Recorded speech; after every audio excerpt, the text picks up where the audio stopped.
Let's talk. John Brown. Up in the sky, look, it's Superman. Is it a bird? Is it a plane? It was the Superman Wars, a battle for truth, justice, and an American icon.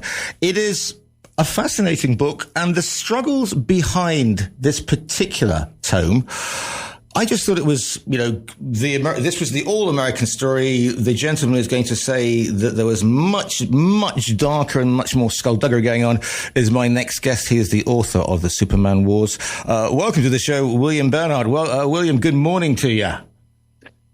Good morning to you. Thanks for having me. Pleasure's all mine. Whereabouts are you this morning, by the way? I'm in Oklahoma in the States. So tell me a little bit about your background and why you are so eminently qualified to write the Superman Wars. Well, my background is twofold. One, I'm an author. This is my 67th published book. So no grief. You can see that I'm wearing Superman garb today, but I figure, this is the first book I've had that lent itself to cosplay, so I'm going for it. If you've written 67 books, you are super author, never mind anything else. That's kryptonite and a half. Right. So I can tell a story. And the other thing is that I am actually a retired trial lawyer. I haven't been in the courtroom for a long time, but the center of this conflict is about 70 years of litigation. Those are the Superman Wars. And when I first started looking into this, I really couldn't find a very good description, explanation. To me, I thought, 70 years? What takes that long? I mean, I've had long trials, but not that long. and I think a lot of people wanting to write about it have trouble dealing with all the pleadings and the appeals. And now it's back in the trial court. And what's going on? So I thought that's something I can do.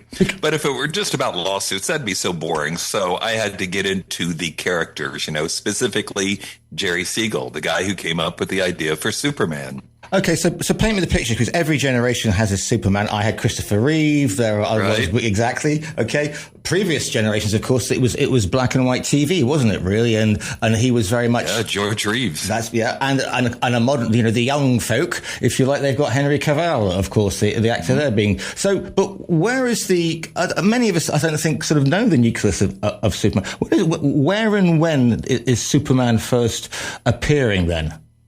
Sure. Superman starts in the 1930s. And of course, we're in the middle of the Great Depression. When Superman first appears in 38, there's looming war in Europe. Crime is on the rise. The mob is on the rise. Juvenile delinquency is up. And about a fourth of the population is unemployed. So it's tough times. And here's Jerry Siegel, who's a kid, an 11th grader in Cleveland, Ohio, when he comes up with the idea for Superman, our first ever superhero. It goes through a lot of iterations, but eventually he comes up with the Kryptonian version that we all know and love. He gets his best friend Joe Shuster to draw it, and they spend years trying to get this publishing, finally succeeding in 38. But what Jerry finds to his dismay is that he's actually made a deal with a comic book company that has brand new owners, and they do not treat their artists the way the previous ones did. Basically, Jerry has to get it published. He ends up signing a release that signs over the rights to the characters, never dreaming, of course, that this is going to become a billion-dollar property almost immediately. I mean, not billions immediately, but Superman's an immediate sensation. The comic books sell off the racks, and then there are over 200 licenses for more toys and games and jammies and whatever. Superman goes to newspaper strips, then a radio show, then theatrical cartoons, later theatrical movies. It becomes a huge enterprise. But Jerry Siegel doesn't own it anymore, and the company's not going to give him anything they don't have to. So, I mean, set the scene, because now obviously graphic novels are a huge thing. You think 300, the Dark Knight stuff, etc. So back in the Depression, you're Oklahoma, Dust Bowl, all that sort of stuff. Right. So, FDR, New Deal coming in, the whole situation. Can people afford to buy comic books? I mean, are comic books seen as just for kids? Are adults buying them? What is, if you like, the background to how people are reading? Well, that's funny because, traditionally we think of comic books, at least in that era, all being read by 8-year-old boys. But everybody who's studied has found just the opposite, that first they were read almost as frequently by young girls as they were boys. And second, there were plenty of grown-ups reading comics from the start. Joe DiMaggio was a huge comic book and Superman fan, but he'd always send a friend to go buy them because he didn't want the, famous baseball player to be seen buying comic books. Comic books were considered kind of young and scruffy, low rent at this point. They didn't exist till 35. That's why Jerry Siegel wanted a newspaper comic strip. That was the big game at that time.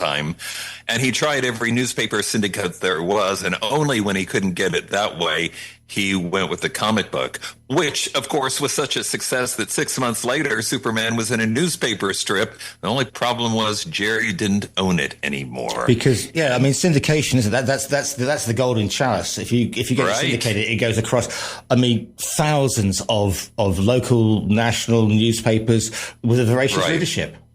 More than 200 newspapers in the first year.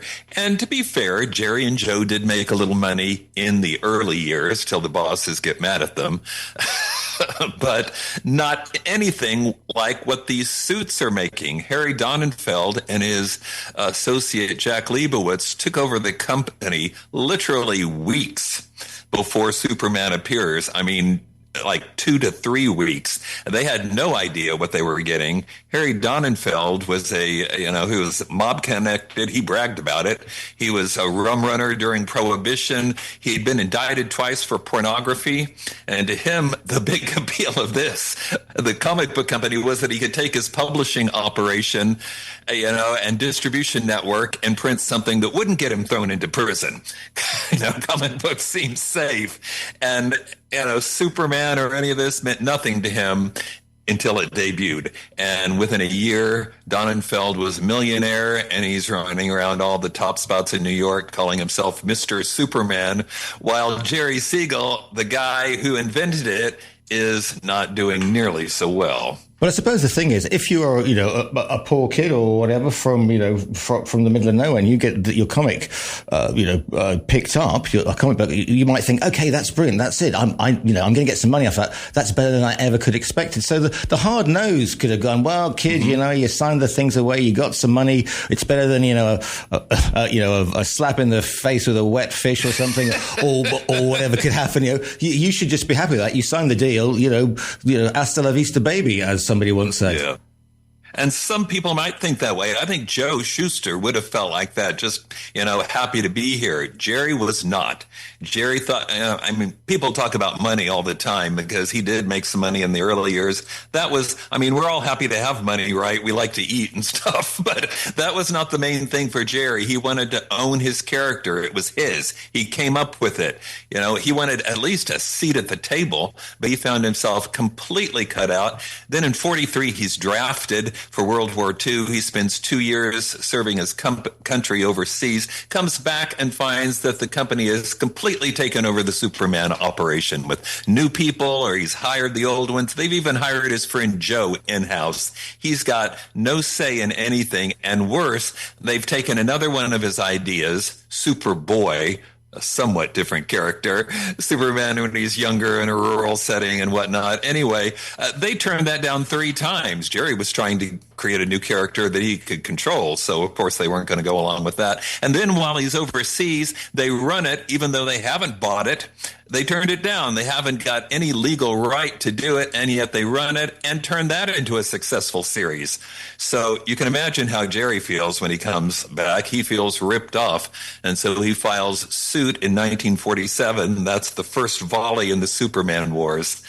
So it doesn't go the way he'd hoped. So but when he signs this deal, presumably he's contracted to keep producing stories and artwork. He doesn't just step away and then the machine there's no sort of cartoon studio of draftsmen who are coming up with storylines or whatever. So he's still producing up until that point as part of his contract.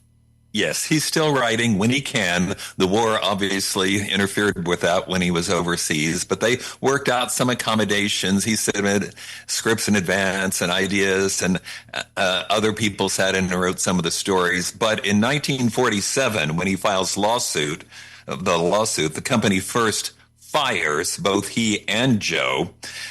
Second, removes their names from the strip, their creator credit, created by Jerry and Joe, gone.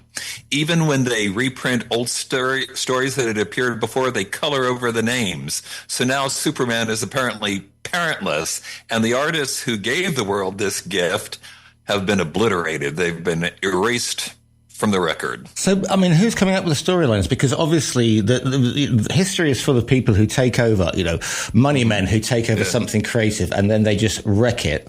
Or are as we go into sort of post-war, Cold War, because nothing exists in a vacuum, William, and Superman very much reflects the American values. America is confident. Yes. America is atomic, stroke nuclear. Mm-hmm. What America stands for. You can look at those comics and go, yeah, I can see exactly what this is standing for. It doesn't take an awful lot to draw a line between sort of, Truman stroke Ike stroke whatever else and what's going on in the McCarthy trials in 50s America. So are they able to, is there then a stable of writers and artists who can carry this storyline along?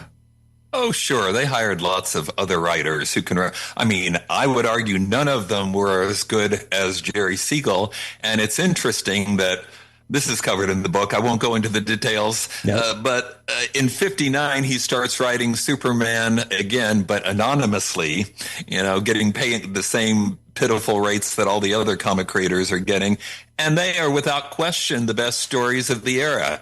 And people recognize that even though they didn't know who wrote them. Of course, that doesn't last very long either. And the lawsuits go on and on. Let me say this, because some people listening are probably thinking, I remember a deal in 75 when those guys got pensions. Yeah, you're right. After an enormous PR campaign, and because the comic company didn't want bad PR to wreck the rollout of the first Christopher Reeve theatrical film, they consented to giving Jerry and Joe pensions. $20,000 a year.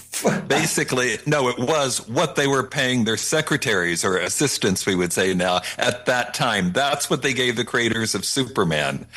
There were cost of living increases later, but the point is this was kind of a token gesture. But what was more important than that, to Jerry, was that they finally restored his creator credit. I mean, we could argue about these legalities. Jerry did sign the release. It was a big mistake, but he didn't have anyone to advise him. But regardless of the legalities, removing somebody's name from their art, that is just morally and ethically wrong. And to me, that's one reason this story is so relevant today, because there are people still out there preying on creatives who tend to not be good business people and are easy marks. Today it might take the form of big corporations or AI or scam emails. It comes from a lot of different directions, but the bottom line is the same. Creatives, you have got to protect yourself so what happened to Jerry Siegel doesn't happen to you. Here's the thing, because you mentioned our well-connected Italian-American friend at the beginning who takes over. What was his name again, William? Harry Donenfeld? Well, yeah, Harry Donenfeld. Living at large, I'm Mr. Siegel. Yep. I mean, if he's that connected, is it not a little bit perilous perhaps to stop poking up? Because, you might be riding Superman, but there's nothing to stop sort of you suddenly be, appearing at the bottom of a river with concrete boots. Was there ever any sort of, was he ever lent on, if you like, by the mob, basically?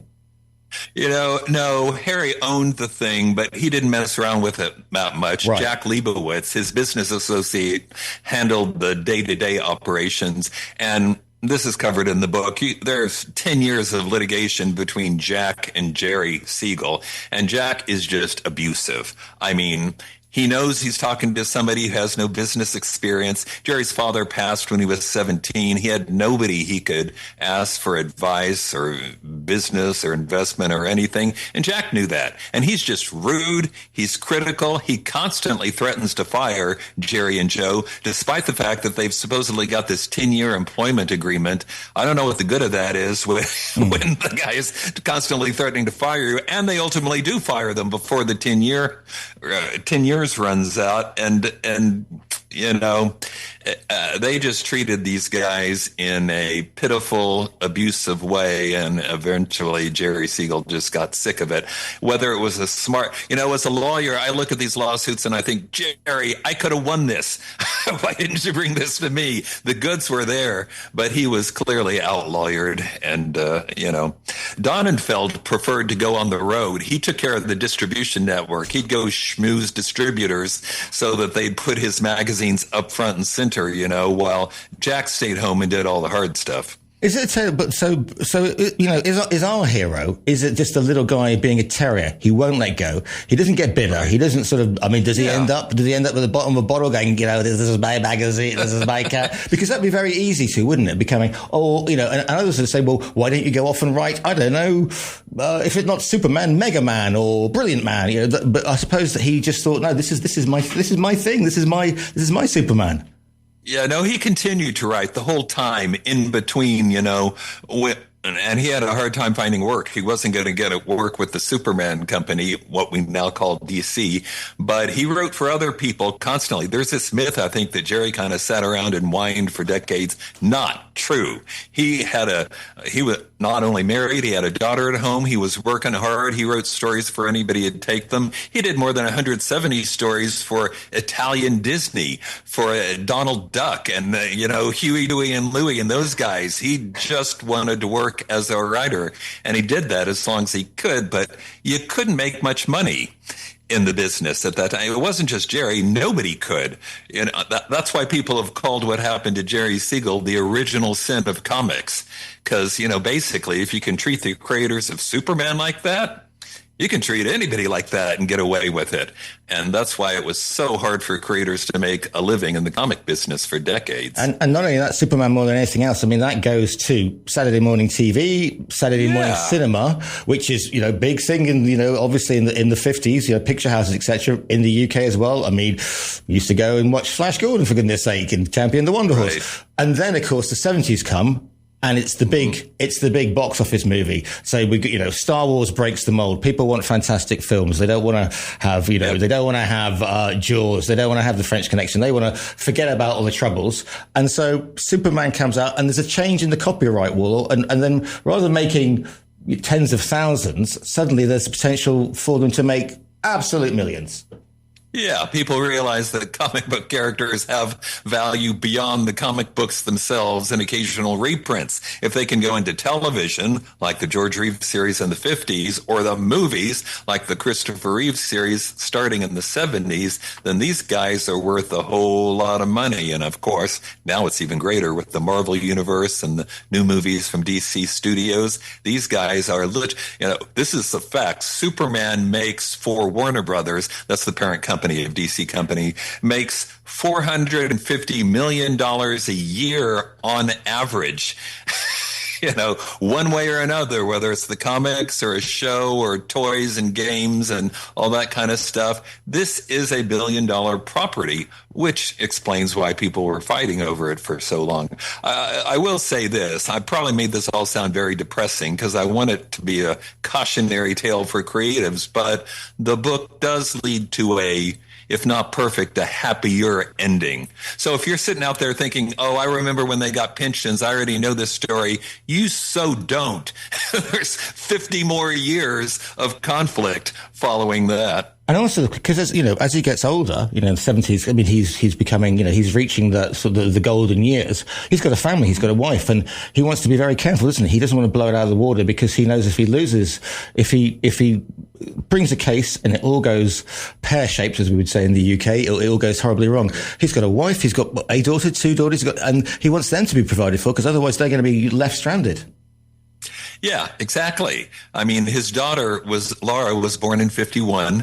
And this is in the book, but Jerry sends a lot of unwise correspondence trying to, get Harry and Jack's attention. And when they won't talk to him, he basically writes everybody they've ever known in their lives, trying to get some attention and get his seat back at the Superman table. And I get it. I've got daughters too. You want to do anything you can for them, but he couldn't. And I think that was just tearing him apart, which is what led to these letters in 51 and 50. I mean, today I think we'd say he had a nervous breakdown. He clearly was not at his best, but he was struggling to hold it all together in the worst possible circumstances. So how did you get the information? Are you leafing through old court records? Are you going, just don't do that? Don't. I mean, what are the primary sources here? Or do you speak to the surviving family members? Or how did you pull this all together to form the Superman Wars? Yes, all of the above. I spent a lot of time digging through court records, some of which were readily available, some of which were not. I think I've got more about the bankruptcy that allowed Harry Donenfeld to take over the company. I don't think that's ever been very clearly explained before now. I went to 8 different states. I talked to more than 50 people, including Jerry's daughter, Laura, and her 2 sons, Jerry's grandsons, Michael and James, who have never spoken on the record to any book guy before. Of course, there was always pending litigation before. That finally wraps up in 2016. I went to numerous library collections at universities, at other places, and I couldn't tell you how many books, periodicals, interviews I thumbed through. And here's an interesting thing to me that, in the early days, the 60s and 70s in particular, when this kind of group of adult comic book collectors, people who are fans and not ashamed of it, started rising, they started publishing what were called fanzines, which sometimes would have circulations of like 20 people. But those guys were interviewing the Golden Age comic book creators while they were still around. And a lot of history would have been lost if those guys hadn't interviewed them. The challenge for me was trying to find those obscure fanzines after 50 years, but it's amazing what you can do if you're persistent. So what are you hoping with? And you have an eBay account. Yeah, exactly. So what are you hoping that people are going to discover apart from you'll believe a man can file? What else? Yeah, that's a good one. What I'm hoping they're getting out of this is that, one, what happened to Jerry and Joe, and particularly the removal of their names from their work, is wrong and should be illegal. If it isn't, I think it may be under the Berne Convention, but the U.S. hadn't signed that at this time. And the other thing, non-historical, that I hope everybody gets out of this is what I was saying before, that you've got to protect yourself because these predators are still out there. This conflict between art versus commerce is still very much with us. And commerce always seems to win. And in the book world, authors, get the thinnest slice anyway. And that is just not the way it should be. Superman has become this global symbol of hope. No matter where you go, people recognize this S shield, and it's a positive thing and it brings people joy. And, if we don't take care of our creators, we're not going to have stuff like this anymore. And you're sitting there, you're looking absolutely brilliant with all the Superman, the man is. But the thing is, having written this, when you see the latest Superman film, or going back to the Reeve or whatever, do you still get that thrill, or is what you've written and found out, is that a little bit of, yeah, okay, or is he still the absolutely that hero to you? I mean, are you to be found with putting a towel around yourself and running around the house? No, this hasn't bothered me at all because this doesn't really relate to Superman and what the character represents. When Jerry created him back during the Depression, he was very much like, you were saying, like an FDR New Deal reformer. He didn't deal at that time with supervillains and aliens. Jerry had him dealing with the problems of the day. In the first issue, he takes on a spouse abuser and saves an innocent woman from being executed by the governor, and war profiteers, stuff like that. And the movie that came out last year that you were mentioning, well, it dug in deeper to the whole superhero business because it had to tell a big story. But it seemed to me there were also some pretty clear, if somewhat oblique, references to things going on in the world today. And I think Jerry would have approved of that because he wanted Superman to tackle the problems that we're experiencing here and now. The book is called The Superman Wars, A Battle for Truth, Justice, and American Icon. It's by William Bernhardt, who we're speaking to today. Listeners, go forth to the TRE bookstore, click on the absolutely brilliant front cover, and a well-known South American river-based firm will be whistling it to your door faster than a speeding bullet. William, if people want to find you online, where's the best place to find you and engage with you? Well, my website is predictably williambernhardt.com, so that's not hard to find. And I'm all over Facebook, too, so give me a shout-out sometime. I'd be glad to hear from you. Absolutely. The book is called The Superman Wars. It's by William Bernhardt. William, thank you so much for your time today. Thank you for having me. It's been great.